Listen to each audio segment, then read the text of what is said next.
Dictionary অনুযায়ী international অ্যাফেয়ার্সে এখন most hyped and trendy topic হলো পুতিনের ভারত সফর। গেল দুদিন ধরেই এই সফর নিয়ে বিভিন্ন গণমাধ্যমে আমরা দেখেছি নানা ধরনের বিশ্লেষণ, প্রেডিকশন। শুক্রবার বিকেলে শেষ হয়েছে পুতিনের সফর। চলুন দেখা যাক কি হলো এই দুদিন।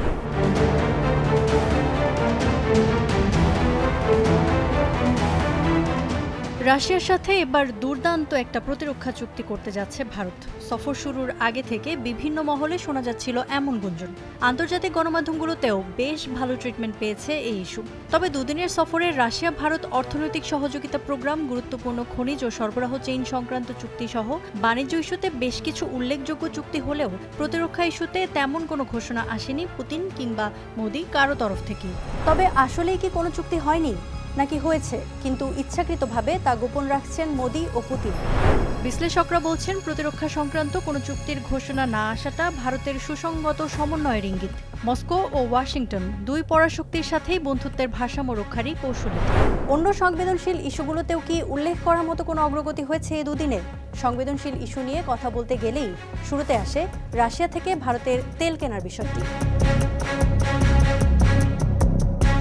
যুক্তরাষ্ট্রের অভিযোগ, রাশিয়ার উপর মার্কিন ও পশ্চিমা নানা নিষেধাজ্ঞার পরও ভারতের তেল কেনার কারণে দেশটির অর্থনীতি উজ্জীবিত হচ্ছে, আর সেই অর্থই অস্ত্র হয়ে আঘাত হানছে ইউক্রেনে।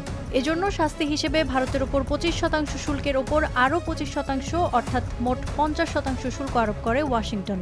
ভারত যাতে রাশিয়ার কাছ থেকে তেল কেনা বন্ধ করে তা নিশ্চিতেই যে মার্কিন প্রেসিডেন্ট ট্রাম্প এই পদক্ষেপ নিয়েছেন তা আর বলার অপেক্ষা রাখে না। সম্প্রতি 10 বছর মেয়াদী একটি চুক্তির মাধ্যমে আবারও কিছুটা স্বাভাবিক হয়েছে তা।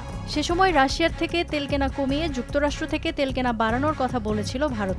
ভারত যদি চায় রাশিয়ার কাছ থেকে তেল কিনতে, রাশিয়া দেবে, কিন্তু সেটা খুব একটা পছন্দ হবে না ট্রাম্পের।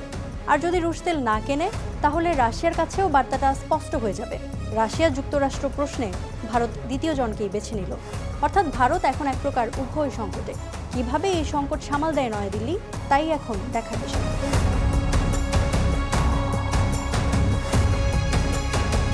পুতিনের ভারত সফরের সবচেয়ে এক্সক্লুসিভ অংশ হলো শুক্রবারের নৈশভোজ। কারণ ওই বৈঠকটিকে রুশ সরকার বলছে ইনফর্মাল ডিনার।